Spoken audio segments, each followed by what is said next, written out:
Hello, and welcome to RACESPACE. I'm Chase Holden. Garrett Smithley joining me, driver the number 0 in the NASCAR O'Reilly Auto Parts Series. And we are just coming off of a pretty crazy weekend for an off weekend in the O'Reilly Series. We've got Cup racing to talk about. We've got truck racing to talk about, IndyCar racing to talk about, and, of course, the 65th Knoxville Nationals that made quite the headlines over the weekend. I was there. I'm going to talk about that. Garrett, Lonesome Pines. You raced a Crown Vic. I raced a Crown Vic. And you know what I realized? My car number this weekend was 22. Wow. I raced the 22 Crown Vic. You raced a 22. It's episode 22 of RACESPACE podcast. Yep. And the 22 won in Richmond. Joey Logano won.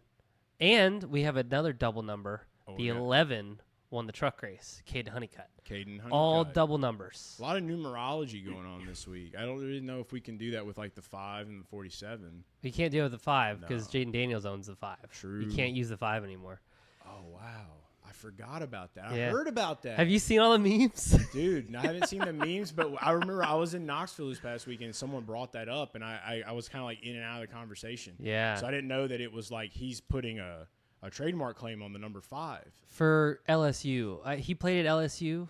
And he was a Heisman winner. Oh, so that's what it was. He's saying that so they're using the 5 jersey for somebody else, and I guess his team's mad, and he's basically saying like you can't use my likeness anymore because So like okay, so here is this up. So Tricons, out of respect for Jaden Daniels, Corey Heim will be no longer running the 5 tonight at Richmond, and it's a 4. Incredible. So the whole sports world has been doing that. Like, it's been everywhere. There's memeing it. Just memeing the thing. So. I love that. Yeah, because you know what? As a man that grew up in Louisiana, I've been to a lot of LSU games. Okay? It's like some of those guys, you know, there was a time, last names weren't even on the jersey. Here we go. 5 guys has changed their name to 4 guys I respect for Jaden. Hey, you know what? That's good. Like give this dude go down. We're giving him a taste of his medicine right now. 5 below is now 4 below. Amazing. This is why I love the internet. Yeah. This is why I love This is what I was here for. Because when you start taking things a little too seriously in life, you know, there's always going to be the internet right there to check you. Yep. Real fast. So now it's a high 4. High 4, yeah. High 4. Yeah, not quite 6, not quite 4. That's who we are. It's a high 4. Know? That's what he can say. But no, there was a lot of different stories, and I feel like, I mean, I know that's football. Do you want to talk about baseball? This Baez guy coming over for the Cardinals, dude. 3 home runs in his rookie debut. So is it true that his very first MLB pitch was a home run? Yes. His very first pitch. So he batted 1,000. He batted 1,000. There's never been in MLB history a rookie that has hit 3 home runs in a game. And I think even like maybe that, hitting a home run on their first hit, there's got to be somebody that's not even a ball, not even a strike. Just the first pitch just gone. Yeah, and this guy is on the team that I love to root for. So where's he from? What's his background? I don't know near as much as somebody that calls themselves a Cardinals fan should about this guy. But again, I keep it honest. I'm a Cardinals fan because of Mark McGwire, and I was a young boy. I was from Louisiana. We didn't have a baseball team, so I just kind of like I have the ability to kind of pick and choose, and I've chosen. Joshua Baez is his name. I'm going to do a lot more studying about this guy, a lot more research about this guy, but not today. We're going to talk about race cars. We're going to talk about racing. We're going to talk about race cars. So let's get right back into it. I think that a great way to start the show off is let's just recap the weekend. We'll talk about your weekend, and we'll talk about mine, and that'll take care of Knoxville, and we'll talk some NASCAR. I got 2 things to talk about before we talk about race cars, because it is an off week. Okay. And I love talking about stuff outside of racing because I think it's fun. Thursday, I know you couldn't come because you had to go to Knoxville Nationals. You were on the plane to Iowa. Music bingo. Yeah. We brought Brandon, our hauler driver, to Music Bingo. Okay. I won. You won Music Bingo. I didn't win the whole thing, but I won one of the things. Okay, so you hit bingo. I hit bingo. First time since I've been going to Music Bingo at Hoptown. That's an achievement. I won. Do you know what I won? What? I won a lei. I won a sparkly disco ball crown thing. Mm-hmm. I won a disco ball drink holder, and I won some gummy Skittles, which were gone by the end of the night. That's not a bad prize. I think I had 3. They were fantastic, by the way. Gummy Skittles. Gummy Skittles. Never heard of them. And there was something else that I won. It was awesome. And so now I'm in a drawing to win 10,000 Hoptown points. What do you get with that? I assume beer. I assume you get free beer from Hoptown points. But I'm entered to win in a drawing at the end of the year because I am one of the winners. Amazing. So Music bingo paid off. Dude. I won this weekend. I mean, I haven't won anything in a long time, so hey, a win's a win. Round of applause there. Round of applause there for a win's a win. Did that. Went to charity golf tournament. So JR from Rickware Racing texted me, and they had 2 guys that bailed, so they needed some players. I got reunited with my buddy Matt Hendricks, who was one of our PR guys at Rickware Racing when I was there basically full time in Cup Series. So I got to see him, got to hang out, got to play golf with him, got to ride with him. That was really awesome. Keely was there. She did a little bit of social media stuff, and she got her own cart, so she kind of ride around a little bit. Got to play with Carson Ware, and then one of their guys that works for Carson on the short track side, Michael. He's from Long Island. I mean, he was definitely from Long Island. It was awesome. He was a great dude, and we had a great time. I got to play with my brand newly new Garson grip on my putter. Fun fact. And I don't know, I'm going to say it anyway. So I'm not going to say the establishment, but I had this grip put on at a big box store. They put it on wrong. They put the original grip on wrong. So I played the first round that I played with my cousin before Indianapolis. I played with the wrong grip. So Zach from Garson Grips, he's here in Charlotte. Shout out to Zach. He came in and he was like, whoa, this is definitely wrong. And so I wanted the extended version of the Garson Max grip. So, because I like the long version, it kind of locks your arms in. And plus, the putter that I use is a little bit longer anyway. So he put it on correctly. So I got to play a round, first actual round with the grip that worked. It actually worked really well, like the way they put it on beforehand, which I thought was pretty funny. But yeah, so got that on the putter, and the guys are coming in next week or this week. They're coming in. We're gonna play Wednesday, so it's gonna be fun. You're gonna play with us. You got a grip on your putter. I do. We're good to go. I have a Garson grip on my putter now. Yeah, on your Amazon putter. On my Amazon golf clubs that I purchased in the event that I needed to go. So now the reality is I'm gonna have. Thank goodness you did it. I'm gonna have to get a better set. Oh, well. I'm gonna have to start. I'm gonna have to start slowly upgrading. We'll start with the irons, I think, and then we'll move to the driver. I'm gonna make myself earn my clubs. Is what I'm gonna do until I can consistently hit well enough. Like irons, I feel like I'll get those quick. Here's what you do. Each little whatever. What's your best round ever? What would you say your best round ever would be? My best round that I've ever had? Yeah. I think I shot a 50, 51 maybe. Okay. On 9 holes? Obviously 9 holes. Yeah. Okay. So that's not bad. Yeah. I would say from what I understand, if you can break 100, you are above average of all golfers. So if you can break 90, it's even better. There's some type of stat. My best 18 is 86. 86. My best 9 is 41 at Torrey Pines when we were in San Diego. So they say if you break 100, if you're under 100, I thought that's where you're good, right? Break 100. So if you're 99 or better, then you're above average. It's the old inverted thing. You know? Yeah, exactly. All so right. For a long time, my bowling score and my golf score were about the same. Oh. So all right. Now we'll the golf score is going down, the bowling score is going up. So what do they call it in? I know they call it an eagle in golf. Whenever you it's 3. If you get in 3 on a par 5, that's an eagle. Yeah. Or if you get it in 2 on a par 4. What do they call it in bowling? They call something a turkey. A turkey, yeah, it's 3 in a row. Okay. Yeah, 3 strikes in a row. There we go. 3 strikes in a row is a turkey. I've bowled a turkey before. Sports and birds. Sports and birds. That's it. Yeah. Who's going to tell them they're not real?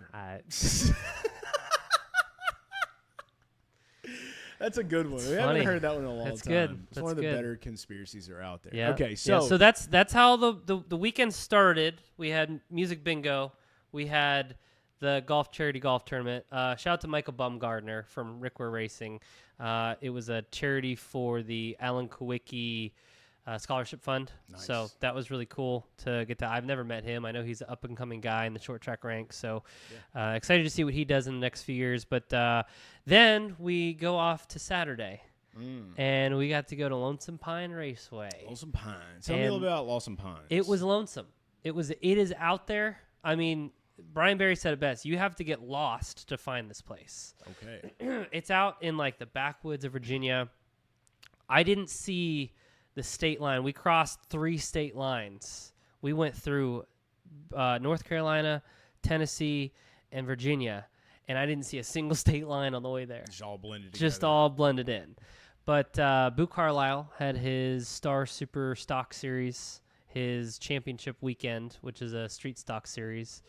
And he's had Keeley come and do the race directing for that series. So he invited us up, and he had an Airbnb in Johnson City, and we had a great time with him and Tyler, and his parents were there, and it was just a fun weekend. It's old school short track racing. They had the 4-cylinder cars, they had the street stocks, they had the mini stocks, they had the Crown Vics, and fortunately for me, Joey Owens, shout out to Joey Owens, who is the owner of Lonesome Pine.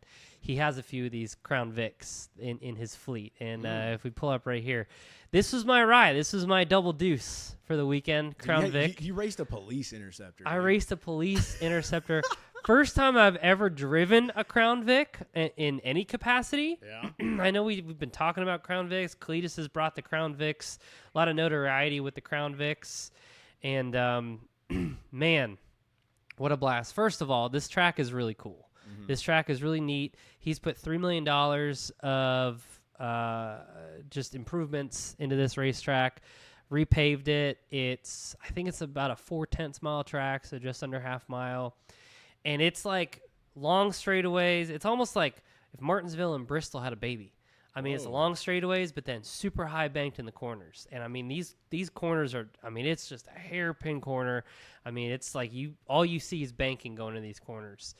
And they had limited late models there. They had a series that was Super Street. It's kind of like a late model chassis.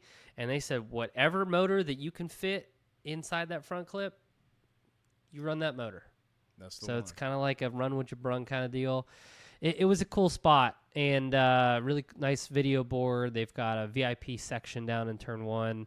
But, wasn't really expecting to run anything. I know Boo had talked about maybe doing, some street stocks. He couldn't get his street stock together in time, and plus we just didn't have the people to do it. So it was kind of a bonus. But, man, it was so fun being back in the short tracks. That's where most of us start, right? I mean, I started running Bandoliers and Legend cars, started at Lamar Speedway, but we went to Lanier a little bit. We went to Cordele. And then we were kind of tallying up, since I moved to North Carolina, all the short tracks that I've raced at. And, I mean, there's a ton of short tracks. I mean, it's probably got to be 10, 15 short tracks that I've run around Greenville Pickens, Dillon Motor Speedway, East Carolina Speedway, Motor Mile. I mean, there's just a lot. Caraway, Hickory, there's just so many awesome short tracks around the country, and that's where all of our roots are. I mean, that's how NASCAR started. I mean, these short tracks popped up because these moonshiners started racing after Prohibition, and they were dirt tracks for a long time, and then they built this sport up to where it is today, and it's kind of, a blast in the past. So it's really cool to go and do that and support local short track racing. There was a really cool kid named Joey that was running one of the 4-cylinder cars, and he came up to me and was like, "Hey man, like, I'm a big fan. I've been following you for a long time. I look up to you." And it's like, man, that's really cool. This kid's just starting racing. And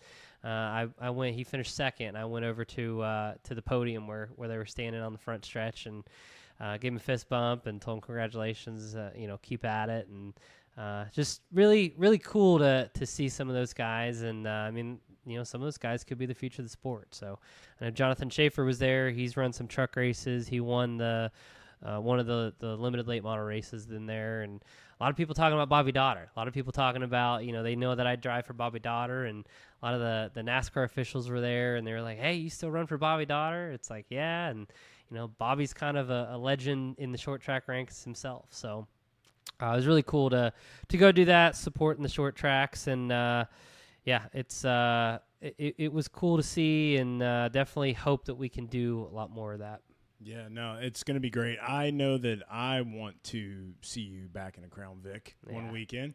That sounds fun. Man, I might buy a Crown Vic. Yeah, I'll tell you what. I got a couple DMs, one in particular that I kind of wish that I got the DM a couple weeks ago because it's up in Iowa, and he gave me a killer price on it. So I may be a Crown Vic owner sooner rather than later. I love that. We'll see. A big fan of police interceptors. You know what I'm saying? Buy some of those, see what you can do in them. But no, I think that's awesome, man. I remember getting the text message when I woke up on Saturday and I saw it. I was like, dude, go get it. I was pumped. But yeah. And to answer everybody's question, we were passing for fourth in the race, and the throttle cable snapped. Dang. So I was passing for fourth, coming off of turn 2 on a restart, and just snapped. That was the end of our day. So, hey, it was a first-time experience. That's right. A lot more to come, maybe. We'll see. It was fun. We'll have some fun with it. For me, I was back at Iowa 2 weeks in a row. Went up there for the 65th running of Knoxville Nationals. Never been to Knoxville. That city is just it was low-key like I feel like I've been there before, but going there now, it's this very small town. It reminded me of like where my hometown in Louisiana was. It was just like you get in and then you just have this gigantic just racetrack in the middle of the town. The town's kind of built around it. There's a bar called Dingus's across the street. I was like, what a fun word to say. My kind of place. Dingus. I mean, it was just the rowdy old school dirt fans, man. Just like it's a scene like no other. And I've now been to maybe about 4 or 5 dirt track races in the sprint with sprint cars, World of Outlaws, and it's a fun time because it's just there's this laid back element to it, but also this intensity with everybody, especially like around the drivers when you're down there in the pits and everybody's getting ready. It's very old school racing. So I know you had kind of like an old school racing experience, and I feel like dirt cars with sprints are kind of like the next thing on the list. So getting back to Iowa, got there on Friday, rained out, just tough. What are you going to do? It's dirt racing. And I knew when we got there, like looking at that track, man, I was like, this is going to be crazy because tomorrow now, how are we going to figure out how to do everything we're supposed to do on Friday? There was a lot of controversy about, all the races that come up to the A main. So you have like, the D main, and then you have C, B, whatever. And everybody like races those to try to get into the big show. Well, I think a lot of that was supposed to be on Friday, and there were some guys that could have potentially been in the A main from that day, but because of the way things happened, things got shifted. So that was kind of like what had some of the dirt fans up in a tear, and I was trying to keep tabs on all that as well. We were also doing stuff with NOS Energy. Shout out NOS Energy. All the boys at NOS Energy, too, that were out there ripping.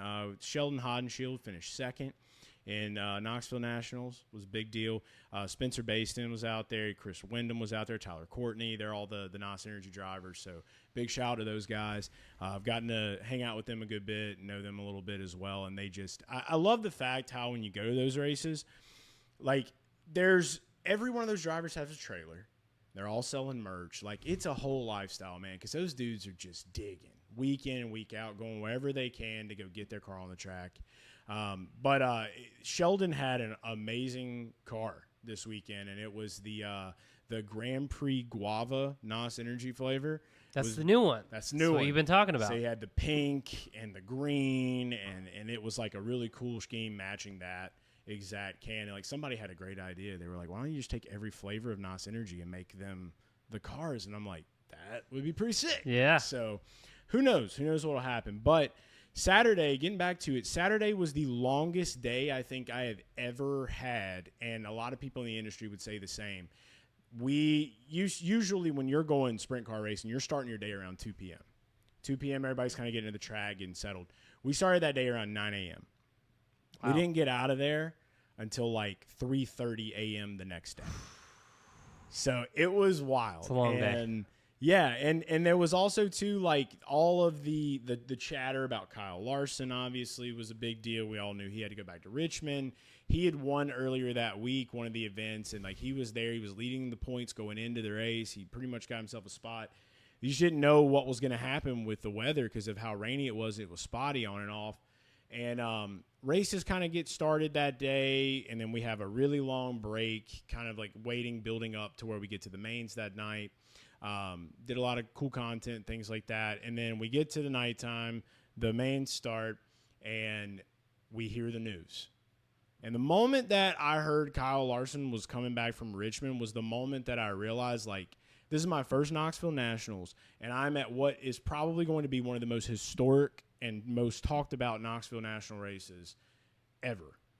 And that is where things, like, flipped into this different world for me, where I was like, because, like, you know how, like, when you go to, like, the big marquee races, like an Indy 500 or a Daytona 500, like, Knoxville Nationals is right there with those guys. It's, like, one of the crown jewel races for that series. So it just made it that much more special. Crowds going nuts. And there's a video of it, too. We'll talk a little bit about it, because obviously we all know Kyle Larson won this race. Yeah. He was giddy. This was him getting out of the car. So he pulled up. I'm on the other side of this SUV, by the way. And he's rolling in, and you just... Too long, but welcome back to Knoxville. Yeah, thanks. This is pretty sick, so can't believe it's all working out. Hopefully I'll get a race here. I was not expecting to be here. When did you know you were coming? Well, I mean, I never really knew I was coming. Cliff gave me a heads up midway through the race, and I was shocked, because honestly I was thinking about hopefully there'd be enough time when the race is over to watch the main event. So here we are. Dude, just got out of the car. I mean, that's so cool. On the plane. He finally got double redemption, man. And that's kind of the way I looked at it. So it was really cool to be there, because I was at both of the Indy races where he was attempting his double, you know, and then to get to be at that, and I was just like, that's just a cool thing, man, because that's just one of those things that'll be talked about forever. But it was a great race. I mean, he really did, dude. Like, every restart, he just held it down. He was just a rocket getting around there. Wins the thing. It's him, Sheldon Haudenschild finishing second, shout NOS Energy and the boys, and then Kasey. Yeah. Finishing third. And there was a photo. So he ended up third? Yeah, he ended up third. Because I was watching on one of the timing and scoring apps. Maybe it's my Race Pass or something. Because I didn't have Dirt Vision. And I'm in bed at this point. I'm pretty tired from, you know, being at the short track since, you know, basically 9 a.m. Yeah. So I was watching, and I saw Kasey up there, and then I just saw all of a sudden see him go backwards. He was like making a run, and then I see him go backwards. So he got back up to third? Yeah, is that right? So after like 25, they'll kind of do a stop. They'll do a pit stop. They'll let them come in. They'll see if they want to do anything to the car, and they get back out and go back another 25. So there was this photo, though, of Kasey and Kyle Larson. And just to show you, like, you know, how crazy this is. Like, there's the winner of his fourth Knoxville Nationals, the child, in the photo, and then Kasey on that podium with him, and it was just a really cool moment. So it was just like a cool podium, man. Kasey probably looks the same. He does, as in that picture as he does right now. He does. I don't know. While we're waiting, I mean, I'm sure that there's some photo. I have a photo on my phone actually, of like I took of him because I saw him and I'm like, that's not Kasey. I'm like, did this dude get bit by a vampire, dude? Like, how do you look that young, bro? Like, the dude takes really good care of himself. He owns a screen printing shop around the area, doesn't he? Okay. I don't know. I knew that he did a lot of cool stuff, like away from the racetrack once he quit NASCAR racing. My mom loved him, dude. That was her Chase Elliott. Yeah. You know, he was in the 9. He was the young. The Gen X moms just, I mean, look at this dude, bro. I mean, it's pretty much the same. I mean, he's aged He's a little. 46. Wow, Yeah. 46. He's 46 got a little bit of hair on him, but not much at all, dude. He still looks very like Kasey Kahne. Just good to see him out there. Just That's awesome. Still making it happen. But Yep. yeah, it was. I highly suggest if you've never been to a sprint car race, World Outlaws race, you need to go check that out because it's just one of those things where like if you're a race fan, like you gotta have that on the bucket. You know what I mean? Like cross that one off the list. Say you've done it. World Finals are going to be coming up in Charlotte in November. Been there. Yeah. It's the first time that I ever saw a sprint car on dirt. I literally was watching them right in front of me, and I thought that they were in Fast Forward. Like, they look like they race in Fast Forward in real life. Dude, it's crazy. It's absolutely insane. I got 410 dizzy. sprint cars. I will not drive a 410 sprint car. Okay. I will drive. I'll drive like a 360 sprint car. Never say never. I I'll mean, it's drive- on the record, so like I can't wait for the day that you do, and I'm then I not- can pull this footage up. I'm and- not sure. I don't think Keeley will allow me to do that. I don't think. I know that my mom will not like that I would drive a 410 sprint car. Keeley's not a big fan of it. I'm good driving midgets at Chili Bowl. Like I'm good with that. Yeah. Yeah, I'm good with that. All right, midgets at Chili Yeah. Bowl, Which So- I've done once. Mhm. So I would love to go to Chili Bowl this year and run. Okay. I think that would be fun. Hey, you just said it. Yeah. Right here on air. Anybody that's listening, Yeah. you know what to do. Let's get Garrett to Chili Bowl. Yeah. I would probably drive a 305 or a 360 sprint car. I won't drive a 410 sprint car. Okay. But if you do, and then you really like it after a while. I'm not going to do it. I'm not going to drive a 410 sprint car. It's just not going to happen. All right. It's not for me. All right. It's just like IndyCar. Like, I'm just not going to drive an IndyCar. Yeah. It's not for me. But like, if it wasn't in a race and you got a call, someone was like, "Hey, you want to come test this out? Test a 410 sprint car. You want to try it out? Where am I testing the A 410 dirt track sprint car? somewhere. I need something high banked where I can just pin that sucker and just You got to rip that cushion, boy. yeah. See, the thing about it is, I feel like that I would like it too much. Yes, you would. I would like it too much. You're a race car driver. I You drove, like fast. I drove a micro at Millbridge, Yeah. and it was just a wing micro, and you just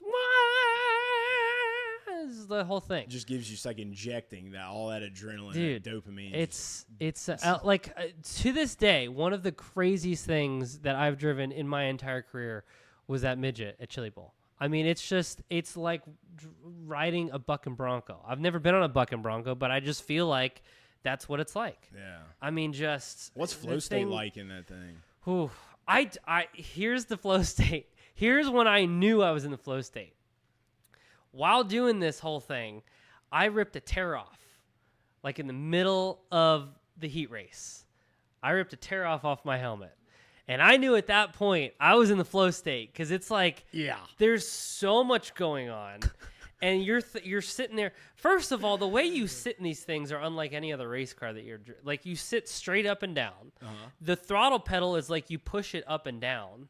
The brake kind of swings, and then it's like you're driving a bus. It's like you're not driving like this. You're driving like this, and it's like, and you're like stomping on the thing, and you're just like, ah! You're sideways the whole time. Just the whole thing. Wow, dude. Yeah. And you're in this like cage, and it's like it's unbelievable. So yeah, I definitely want to do Chili Bowl again because I had a blast, and I want to do it after like racing some, because Chili Bowl's like the top of the top for midget racing. It's like the Super Bowl of midget racing. There's 300 plus cars that show up.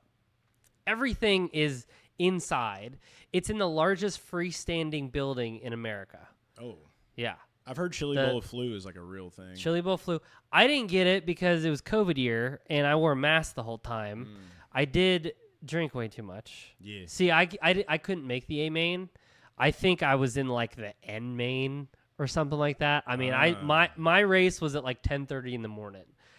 I did my first fireball shot at probably noon, and A main ended just after probably midnight. Oh, wow. So I drank myself the entire way to the A main. Okay. Well, you know what? Maybe we'll go next time. What we got? I have to do the alphabet. Let's go higher than N.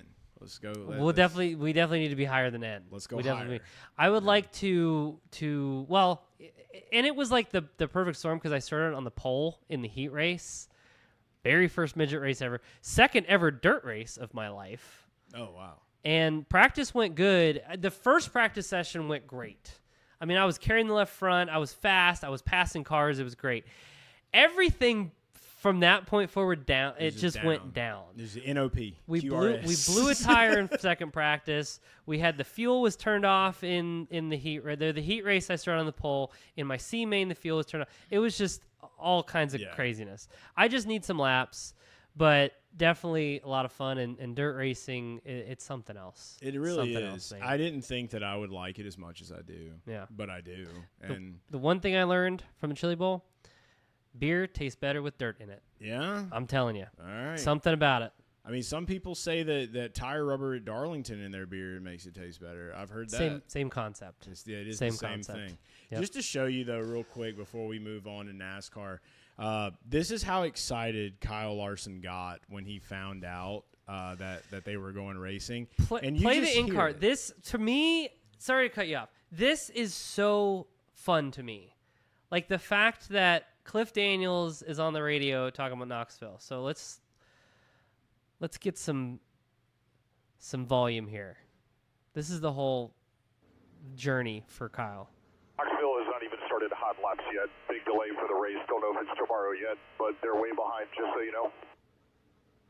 Knoxville? That right there. Yeah, we're working on plans for you. Okay. Okay. Just the in the Knoxville? Middle. Yeah. Like, Here I think this is the whole thing. Check flight ramp. 26. Good fight, guys. Yeah, man, good fight. Good fight, team. Good fight, driver. You have been excused from NASCAR. Watch it. As soon as he sees this, he speeds up. Brain right now. Keep doing your thing for me that you're doing right there. That's good. Knoxville's He's like, I gotta get in here. We've got arrangements for you leaving here, and once you get on the ground there. So once you get out of the car, hustle up. dude, he's like, He's like, I gotta go. I gotta go. get out of my way now. He's so hyped. Yeah, Look, he's ready. look at him.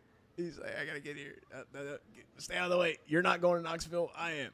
Like, dude, I love it, man. So then at the end of this video, it shows him getting out, and I love like the whole. It looks like Cliff running right there. Oh, they getting him ready. They gotta get his hydration. They gotta get him some food. Yeah. He's got such a great team built around him to allow him. The to fact do that these they're things. like they're not even done with the race, and Cliff is like, "Hey, just so you know, Knoxville hasn't finished yet. They haven't even started hot laps. Like, we're working on a plan for you. Wait, no. We gotta finish this because he hops out right here. All right, so we're playing the video. Yeah. So race is over, and you can see him. He's ready to get going. Look at the shadow. Look at the shadows. Yeah. He's moving. He's digging. He's like, okay, gotta get out of here. Do we get to see him run across the windshield? Oh yeah. Yeah, Oh, there he goes. goes. Sprinting, little jog. He's got his guy with him. Gone. Love that. That's a race car driver right there. I just think that is just so cool. I mean, that is like, you don't see that anymore. No. I just think that's so cool. And the fact that he's so, again, it goes back to, and I know like World of Outlaws isn't like, it's not grassroots racing, but it's the same concept. It's short track racing, it's sprint cars, it's dirt racing. Like, it is like, that's the pinnacle of dirt racing. And so for him to do that and for him to be so jazzed about it, like, that just it brings awareness to all motorsports when you see stuff like that happen. They had a flight tracker for this man. Yeah. Okay. I was watching on Dirt Vision. By the way, Dirt Vision subscriptions, they had to go through the roof. Side by side, going down to turn number 2. Dude, I love it. By the way, like that may be your calling in sprint cars one day. That you might just like you and that guy sound the same. That's always fun. But no, they had the flight tracker up for him and everything, and like it was the most tracked flight in the world. In the world, yeah.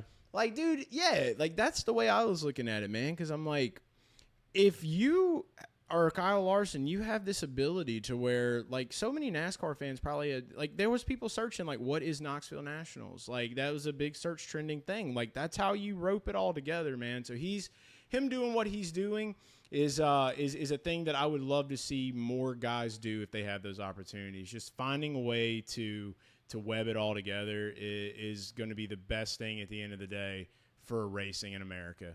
And he's doing it. So shout out to him. And I think that can take us – that was the end of the NASCAR Cup race. Let's go back to the beginning. So let's go to the beginning. I got to watch a little bit of this on and off when we were at the track. Definitely caught some highlights as well. Joey Logano gets this win. Penske's heating up, man. They're figuring it out. They go to these short tracks. We've seen him do it at North Wilkesboro. Now Joey's back, and he's right back in the conversation after so long. He's talking about for the haters. You know, he's trying to win him a championship now because everyone thinks that his championships are invalid, apparently. It's an even year. Yeah, man. It's an even year. I don't know. But it's good. You know, it's good to see that because I think that he's showing everybody. Like, it don't matter what the format is. Like, I'm Joey Logano. I'm a good race car driver, and that's that, you know. Top 10 in points now. He's he's definitely gonna make the chase. He's peaking at the right time. And we talked about last week Tyler Reddick, you know, not peaking at the right time. He's doing the opposite. You talk about a guy named like Joey, beginning of the season, I mean, we all counted him out. We all counted all of Penske out. I mean, really Blaney was the only one in Penske that was doing anything, and even him, like his stuff was a struggle. Now we see Austin Cindric had a fantastic night. You know, Josh Berry is the Moonlight Penske car. I mean, he had a great night. He was in the top, 5 most of the day, and you see Joey Logano just make it happen. I mean, Penske's got it figured out, and we're going to another short track. We're going to New Hampshire. They've got the momentum on their side. I think it's if anybody can do it in this format, it's going to be Joey. It's going to be Joey. Yeah, we had Ryan Blaney win that one last year. He was fighting off Josh Berry for the win in that race at New Hampshire. So who's going to hold the lobster, you know? Yep. Ryan got to hold his first lobster last year. So I don't see why Penske wouldn't get back out there and do it again. Cindric was definitely a surprise for me because I feel like this is one of those races where you wouldn't see him up in the mix, but him finishing third is crazy. Briscoe also, he talked about how he's never got inside the top 10 here. Never finished inside the top 10, and it was interesting that he was talking about being disappointed with a second place finish because he felt like he had such a good car. Led a bunch of laps. I think he led the most laps of anybody. 171 laps led for Chase Briscoe in this race. Yeah, he was really good. I know Denny had a lot of issues, but Chase carried the banner for Toyota this weekend, and so I mean it was basically the Ford Toyota show. Yeah, it really was. And then you had Chase Elliott finish 5th, Larson 6th. The last time I saw where Larson was when I was out there at Knoxville was he was like 2 laps down. So he fought back. Yep. He got back into it. It looks like he led 2 laps. I don't know what laps they were. But he led 2 laps. Hamlin as well, finishing 4th. He was in a hurry out there, dude. There was a couple of moments with Denny. Boy, that was just a big weekend for Denny, man. They did a lot for him, for his family. I think you said his daughter sung the national anthem. Yep, daughter sung the national anthem for the truck race, which was really cool. I know she's been singing and in theater. I always love seeing Taylor do that kind of stuff, being, theater guy myself. So yeah, we can watch just a little bit of a clip, but yeah, this is Taylor singing the national anthem here for the truck race, and just, I mean, cool for that family. There was a lot going on. I know Richmond kind of had like the Hamlin reserve seating. Obviously, he lost his dad this offseason, and had a really, really difficult offseason for the Hamlin family. So for them to do this, and obviously he's getting down to the end of his career. So I mean, he's only going to do this for a couple years, maybe 1 more, maybe 2 more, who knows? But yeah, it was really cool to see that. And so for him, like he had a grinded out day. Mm-hmm. He really had a grinded out day. He was putting the bumper to some of those guys. And he wasn't taking no crap. He wanted to do it for the Denny Bros. I get it. Yeah. He was also camping. And he was camping. That was cool. I don't know if anybody followed this, but I'm a big fan of Actions Detrimental, his podcast, and all the Denny Bros went out there and they camped. They did the whole thing, did the whole tailgate thing. He actually talked about where he was going to be, so I think some fans were involved. That's just really cool for me to watch a guy like him, which in my opinion, he is like the top superstar of our sport right now. Yeah. I mean, he is 100%. I feel like one of the most well-known guys out there, and he's doing things like that, like just camping with the Denny Bros and just inviting the fans to come be a part of it. I haven't seen a whole lot of the content that came out, but I saw a little bit of it. Yeah. And what I saw, he's just out there in just, shorts and just chilling on the lawn chair and just tailgating and having a great time. A lot of it was on his Instagram too. So Yeah. if you're looking for some of that stuff, definitely check out Instagram. But yeah, that's the big thing, man. Is just like that's his home track. That's his place. So they really turned up for him this weekend. So big shout out to them. Yep. And then I guess too, like Christopher Bell, like we could have been talking about him winning. They thought they were going to do this. They just didn't have the tires. Yep. They had the fuel there, but he got passed by, and it shows you right there how big the tires mattered. Obviously at this track. This is one of those tracks that I think just like outside looking in kind of gets a bad rap for being like a boring race, which I mean. I thought, and I didn't see a whole lot of the race. Like I'll be honest with that. I saw the highlights, but even like some of the highlights that I saw, like it's close quarters short track racing. Mm-hmm. It's one of my favorites because like from lap 2 forward, you have like no rear grip. I mean, this track is as smooth as glass. There's not a whole lot of bumps except going into turn 1, but like going in the corners, it's not like bumpy like Chicagoland or like an old Atlanta or something like that. But there's just zero grip because it's such old asphalt that you are just trying to just finesse off the corner and just trying to keep the rear tires on. And it's such a strategy race. It's a tire saving race. It is like quintessential short track racing. It's very similar to like late model racing where these guys are just kind of maintaining the rear tires the whole time. And it's cool to see that. It's cool to see all the strategy. And Christopher Bell, I mean, I think they legitimately thought they were going to win just the way everything shook out.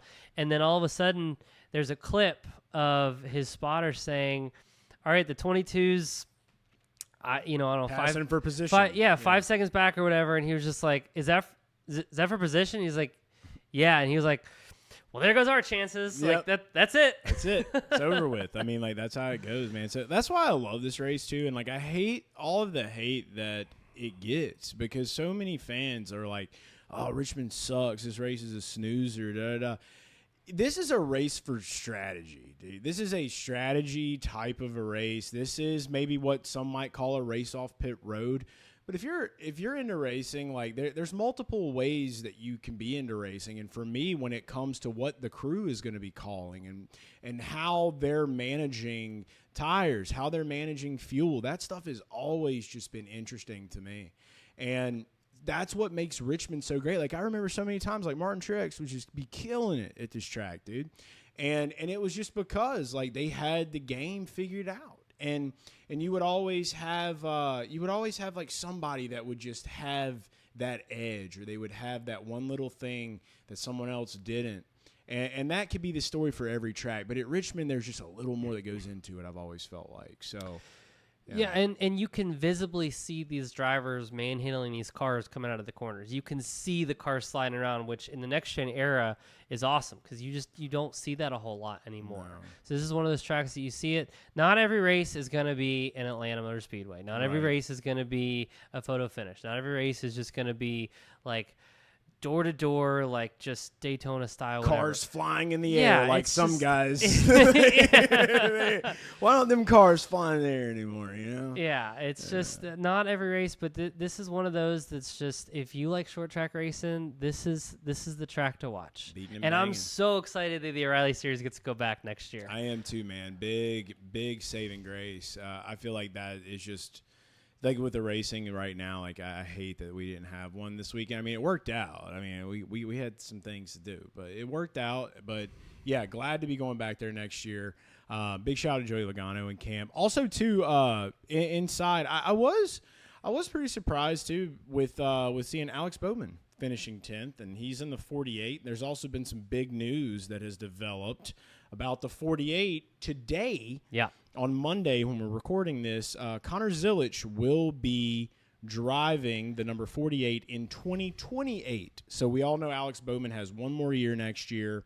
So 2028, this is a way ahead of time announcement. Connor Zilic has claimed the spot. He will be with Hendrick Motorsports.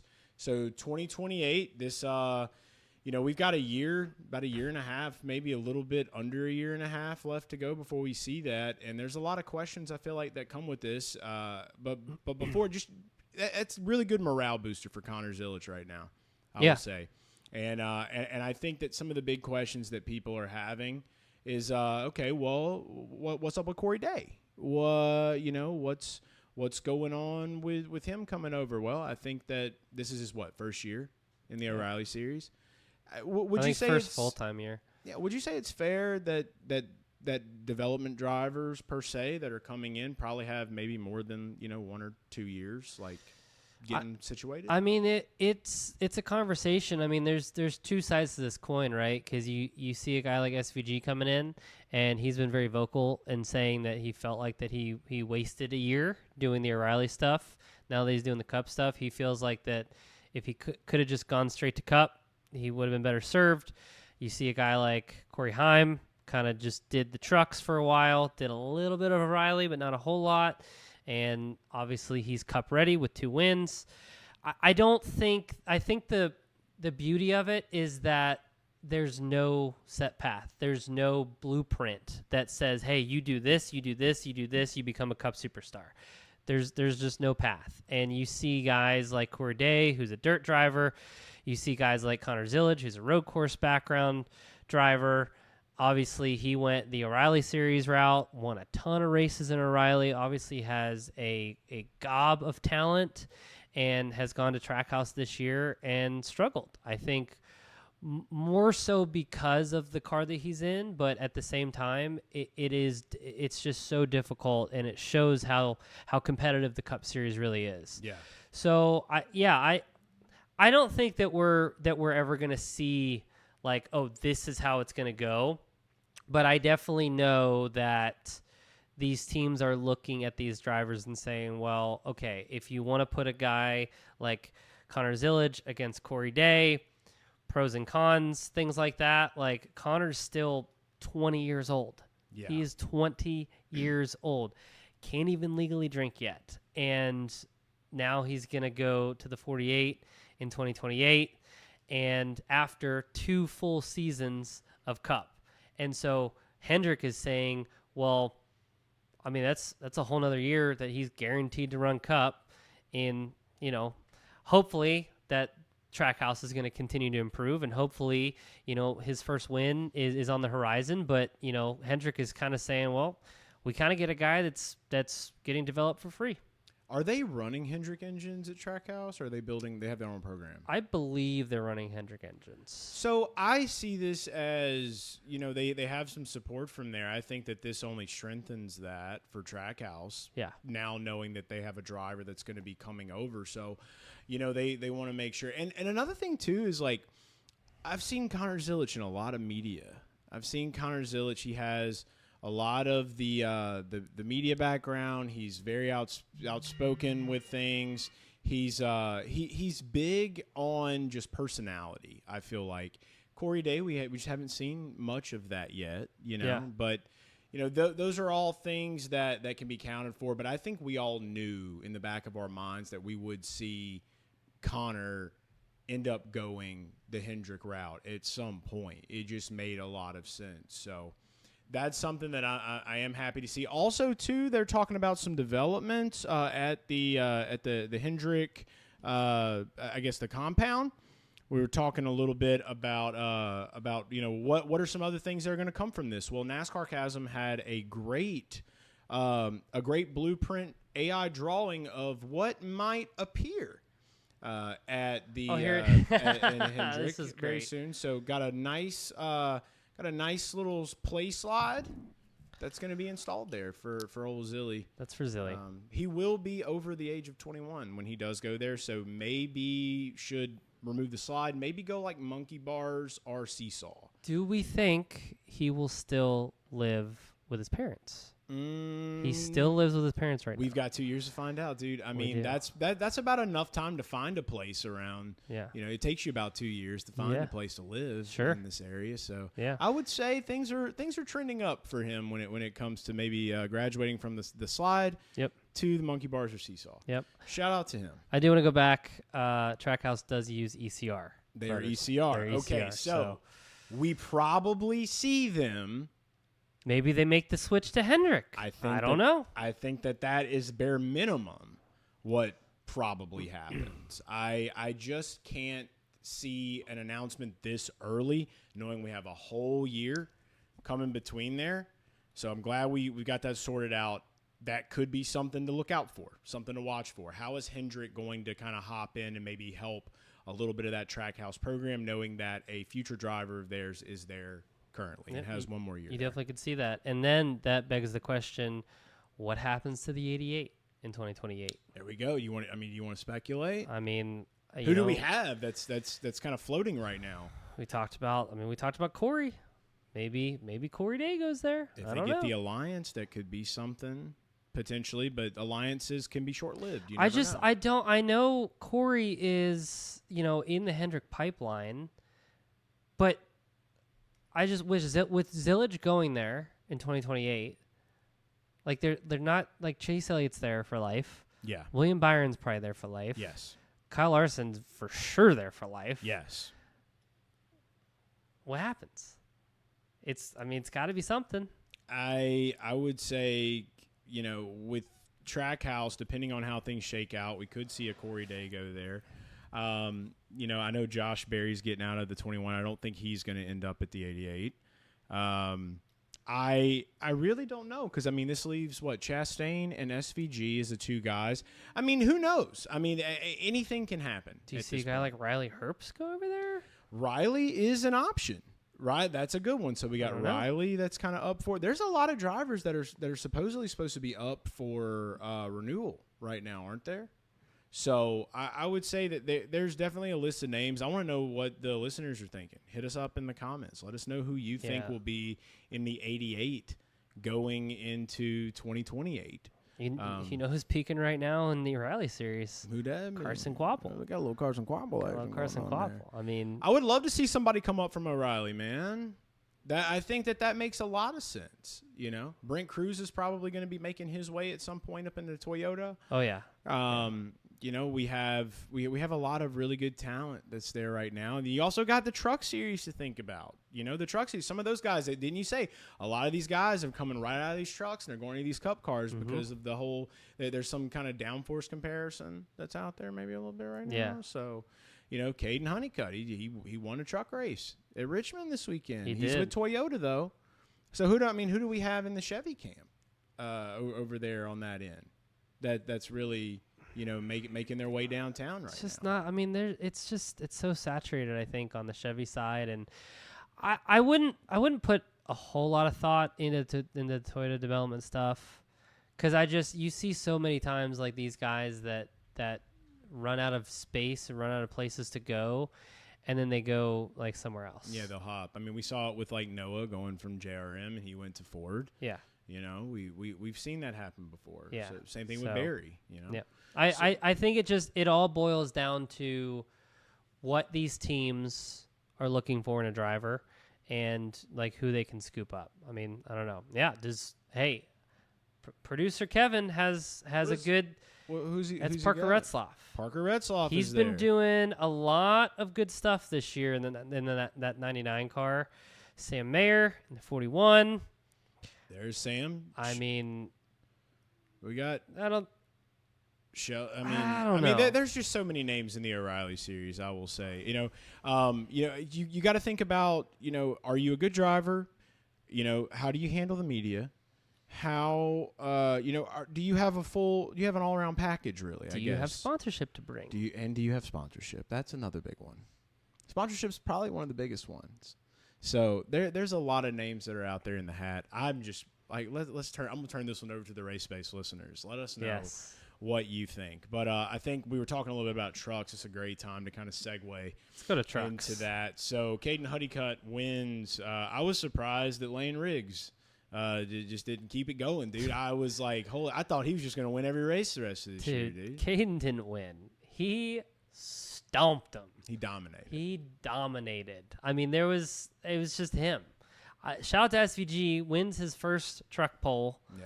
I mean, continues. He kind of likes trucks a little bit now. Listen, this may be a hot take. My dog of the week is Shane Van Gisbergen getting SVG, that pole. of the week. I love a Shane Van Gisbergen truck pole. I just think that's awesome. He ran, basically second most of the day to Cade Honeycutt. There was a little bit of strategy there. I think Lane Riggs was up in the top 5 for most of the day, but kind of got hurt on some of that strategy stuff. But Caden just had it going. I don't know why, but I know this is Caden's second win in the trucks. He won at Watkins Glen. Yeah. I just feel like he's won more. I have this feeling that he's won more in the trucks. I know it's only been 2, but he's just been up there and he's just been a part of the conversation for so many races this year. Yeah, I feel like it's been more than 2. He's one of the top guys. He's just talked about. He's in the conversation week in and week out, and that can do that to you pretty easily. But I know that when we're looking at just how it's getting, I think we're at the end of the Truck Series championship, or we're getting ready to go into the chase with the trucks now. Those point standings that are coming in, where are we at right now? Who we have? We got Lane Riggs. Let's check out these point obviously. standings. Lane Riggs at the top. We've got Honeycutt. Chandler Smith's there in third. Who do we have else? Christian Eckes, Gio Ruggiero, Ty Majeski, which, Ty's been lackluster this year. In fact, all of ThorSport has really struggled this year. I mean, you see Ben Rhodes, who's two-time defending champion. They just have not had the cars or the trucks to compete. Grant Infinger, kind of independent team there with that 9 truck. That's he's been there. He was very strong this weekend. Ended up finishing 5th, but ran 2nd for a long time. Yeah, it's going to be – this truck deal is going to be fun. They've got one more race to the cut. Stuart Friesen is outside looking in. It's I think this is going to be a fun New Hampshire for the trucks for sure. Yep, and we're definitely at a point too. So the next race after that, it'll be New Hampshire, and then they will kick things off in Gateway. Do they go to Gateway? I'm not sure if they do Gateway this year. I was gonna say I felt like potentially, and I could butcher this, but I wanted to feel like they would go to Darlington, but maybe not. They're off for 3 weeks, and then they go to Bristol. So their chase starts at Bristol. Oh wow. Okay, yeah. I need to look at the schedule a little bit more. So so they've got a lot of time to prepare for this. So should be fun. Hey, at least you got that time. At least you have that time to prep. Time to get ready. I do want to give a shout out. Tristan McKee made his Truck Series debut. He is 17 years old, a child. He's 16. He's 16 years old. 16. Producer Kevin says 16. Kevin. So this guy Mike eventually over here. Just turned 16. I know. Yeah, we'll get him a mic one of these days. But shout out to him. He's won some marker races, and he is a big Chevy development driver. So he did a great job. Also, shout out to Virginia driver Nick Lights. Made his Tricon Truck Series debut, I believe, this weekend. No, he's run before. Daytona? He ran at Daytona? Shout out to Kev, dude. He's Kev's on a roll right now. He's just the Wikipedia right now. Producer Kevin. But this was a good race for Nick in really good equipment. He's kind of run. I mean, he ran for Bobby Dotter a little bit. He's been my teammate here and there.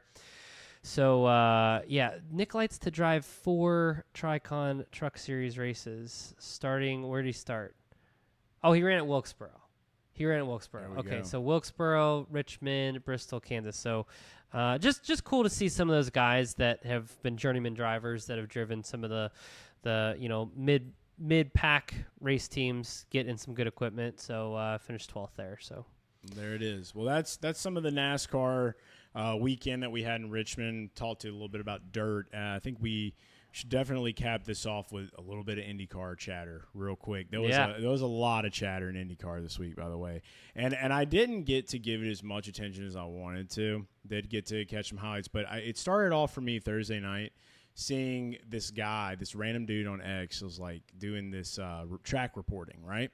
So he's out there with his camera. It's nighttime, and he's out there at Markham. For one, supposed to race this race in Toronto. They had some kind of a soccer event. Something was going on over by where they normally race in Toronto. There's like this gigantic field that they have to come by. So they had to change the location. So this was all stuff that happened last year. Well, they got out to Markham, and this kid's like, I'm out here, and it's like 11 o'clock at night. I think, and he's like, the track's not even ready. Tracks that they got practice in the morning. Like, I don't know what's going on out here. And that's the moment where I'm like, holy crap. Like, okay, this is tough. This is a tough look, but they'll have it figured out by tomorrow. This is probably nothing. And then this post right here from NTT IndyCar Series says, news. As preparations continue at the streets of Markham Circuit, today's IndyCar Series Practice 1 session scheduled for 3:05 p.m. is on hold. Once the race promoter has completed the track build and IndyCar deems the circuit safe and appropriate for competition, the first on-track session of the weekend will begin. That never happened. That never happened on Friday. You see. It never happened. This is the moment, dude. It was like Friday, and I was headed to the track, and then I see that come out. Oh, did it happen? Did it actually happen Friday? They ended up, so that was supposed to be. I thought they ended up having to do it the next day. They did. So this was supposed to be on Friday. Well, anyway, I remember seeing that come out, and I'm like, wow, they really did not get that track done. Yeah. And I mean, this is just one of those deals where, you know, Nashville was supposed to be this really big influx of new viewership, right? Because you had the World Cup on Fox. They were going to roll it right into it. It went a little long into extra time, and then the weather came in Nashville. So it completely botched everything. Then they had to go race that next day. We watched it in the office on like 7 different channels. And then you have this happen after you had to make the move. Toronto is one of the more prestigious races, too, in IndyCar. Like, there's a lot of other series that come there for that. So it's it's where all the Canadian fans get to go and enjoy some racing. And so to have that happen was just very unfortunate. You know, people make mistakes. It happens. But it got me to really, like, realize, like, all the years where I was over in IndyCar, and like everyone just kept talking about how like, well, this is IndyCar, this is how it goes. And it's like, stop saying that, because this stuff is not going to stop. And it's like, and it just gives those fans more fuel to just completely continue to talk shit about this thing. Words are spells, dude. That's all I'm going to say is like, you know, does this suck? Is it proof of these things? Maybe. But I'm not going to sit here and pin everything on IndyCar. There's a lot that goes into a street course race. There's a lot of logistics. There's a lot of things that, you know, maybe you're working with a crew and they're like, oh, yeah, everything's fine, this and that. Maybe it's the crew. Maybe it's on them. Maybe it's like, you know, there's so many things out there. It's just unfortunate that these kind of things happen in this series because there's such potential. There's such a momentum boost that they could be having with this Fox deal.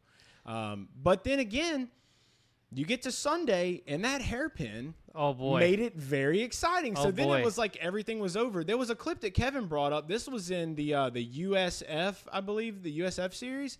This is the Markham hairpin that they ended up, once everything got approved, they got everybody on the track, everything was good. This series started out. And just watch this. This is not IndyCar. This is not Indy Next. This is this USF race that was happening. Same track. The turn into the corner. A couple drivers further wide. That's Martella who's gone to second. What are you doing? Martella to P2. Where are you going? Coming down into turn number 5. I don't know. I've only watched one of these races in person. These are like He thought I was the Go Bowling 350. Yeah, dude. We're in Watkins, man. No, dude. But like that hairpin, dude. I don't know if that dude lost the brakes or what, but that hairpin was like the thing. I feel like that hairpin was the savior of Markham Yeah. because of all of just the wildness that happened, kind of trying to get around there. So to me, it redeemed itself. Marcus Ericsson wins. That was like one of his first wins in like over 60 starts, which is huge. Then you had Will Power just dogging it all around, just hitting. He was driving like Denny Hamlin at Richmond. He was, dude. In And an IndyCar. that's why I love Just this racing. Dooring people and bopping people out of the way. You ain't going to see that in F1, dude. No. This is IndyCar. This is American open No. wheel racing. So, for him to do that, and then Romain Grosjean on a podium in 2026 with Marcus Ericsson, 2 F1 drivers that have came over to make to continue their career in IndyCar. I think it was a really cool moment for them. But, yeah, it was just such a big rando race weekend. And then there was also the whole controversy with the concrete walls versus the radius walls, because they're so used to using the radius walls. Shout out to my boy Louis Foster, mustache man of IndyCar. He's led the way for those guys. Hopefully we'll see more. Arenas followed in his footsteps recently. That was great to see. That's a pole mustache. It is. He got the pole. RLL, I'm telling you, like, they'll just come out of the woods some weekends, dude, and they'll just have it all figured out. And Louis Foster is just showing why he's there. He's earning his keep. He ended up hitting one of those walls towards the end of the race and just completely took him out. They had a car that could have won that thing, and he talked about his frustration. And, I mean, look, I'm just happy that they got to race. I didn't know if that was even going to happen. But it still does suck, especially when you show up and you have those things right. But tough break for Louis Foster. But at the same time, great to see Ericsson be able to come through, find a way to get a win. They didn't know if he was going to have enough fuel to finish that thing, and he did. He just, all the way in. So, Yep. I wasn't there. I need to go back and try to rewatch more of it. But just to show you guys what the hairpin was like right here. No, this is the Foster wreck. Oh, this is the wreck. Okay, Yeah. well, let's show this off just to show you how hard the concrete walls are. This is a tough one. Places from the restart sits fourth, and Foster makes the move on Ericsson. There you go. Oh no! Just He's in the wall. He overcooked I've it never on the wrecked it. pass, and the perfect I've never That's wrecked an hard. IndyCar, but I've hit run for a the pole concrete sitter. wall, and that It's wall done. did not move. Dashed against the No. wall. And that, so when he was talking about the radius walls, like, you can kind of see right here, they're in like blocks. Each block is like its own block, and so it's not curved. It's not like a straight line. It's like there's point. You can see the point right there on the outside wall. But That's a huge what these guys were doing, they would get through the corner and then just hug the wall. And on a street course, to make speed, you have to be as close to these concrete walls as possible. And they were clipping. It happened to multiple drivers in practicing in the race, but they were clipping the inside of these walls. And as soon as you do that in an IndyCar, it shoots you out. You're screwed. You're going to hit the wall. So I know he's pretty vocal, and a lot of drivers were kind of vocal and saying, like, hey, we need to figure these walls out because, hey, this shouldn't have to do this. I don't know if they'll be back in Markham next year. I think they'll probably be back in Toronto, so this is definitely kind of a one-off deal. But very exciting thing to look forward to going into next weekend. The Freedom 250 is going to be in Washington, D.C. That is just going to be a marquee event, and I feel like that will be the only time you'll ever get to see that happen. This is like an equivalent of racing for UFC Fight on the Lawn. And the White House actually made a AI video to talk to us about how they're going to do this. So you sent this. Let's play this. Let's get this up on the screen. Adam Stern ended up posting it. Adam Stern changed his profile picture recently. The 250 Grand Prix is now just a few weeks away. It's something that we've never seen Beast. before. Here's the deal. I'm the best there is. Plain and simple. I mean, I wake I up love in this the because I'm morning, living in a excellent. house of cards right now, so I love anything White House right now. Just like how it's been wrapped. The historic course will showcase the country's And most Talladega iconic Nights wheels clips. and body Just Google VO'd the hell out of it. I love it. I want to know how long that prompt is. There you go. So I just think it's cool that it's 250th birthday of our country, and we've got a race happening on the streets outside of there. The president's going to be there. I mean, it's just a big thing for the country. Yep. So shout out to that. Make sure you're tuned into that on Fox this weekend coming up. No more O'Reilly series this weekend, but we'll be back to Daytona. I am racing this weekend. You are racing this weekend. Another double number. Number 33 for Albert Francis. Okay. I'm racing a Pro Late Model at Jennerstown Speedway, which All right. is, I have a lot of home tracks.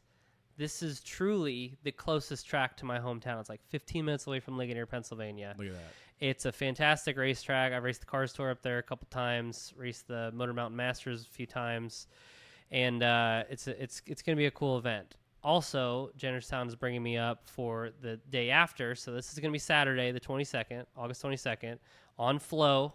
So tune into Flow, August 22nd. And then on the 23rd, if you're in the area, if you're in the Pittsburgh area, Jennerstown Speedway is doing Rock the Raceway, which is like Battle of the Bands. I'm going to be out there signing autographs, doing some fun stuff. We're going to be having a fantastic time in Pennsylvania this weekend. There so we go, Pennsylvania boy. We're going for the first late model win. So tomorrow is Kyle Busch Day. I know this is going to come out on Wednesday like it normally does, but Tuesday this week is Kyle Busch Day. So hopefully I can honor his name and go finally win a late model race. Let's make it happen. By the way, speaking of Kyle Busch Day, it's happening on Tuesday. You're listening to this on Wednesday. This post came out. I think Ty Gibbs is going to be running the M&M's paint scheme. Is this going to be at Bristol coming up in the chase? So when we get to the chase, you'll see this, and I just think it's cool to see M&M's back on a race car. I believe it's a montage of all different Kyle Busch pictures as well. I think that's how the paint scheme is designed. And they made it look like like the M&Ms. That's sick. Super cool for Mars Company and M&M's to do this. To hop back in. I don't know the business of this. I mean, that's how I look at things. I just kind of look at the behind the scenes, but regardless, really cool that this is happening. Yeah, we're glad that they're doing that. And then obviously it's on a car that has a good chance to win at Bristol. Defending Bristol winner, Ty Gibbs. Yeah. So great way to honor Kyle's name there. Shout out to him, and hope everybody has a great Kyle Busch Day. You're listening to this on Wednesday again for like the fourth time. It is Wednesday. It is Wednesday. There's probably definitely been some new news come out by now. Make sure to tag us, let us know. But great show, great weekend, and continue listening to Race Space. We will see you again next Wednesday to talk all about your weekend in Jennerstown. We'll be talking about New Hampshire, and we'll be talking about the Freedom 250 in IndyCar. This has been Race Space, and we will see you then.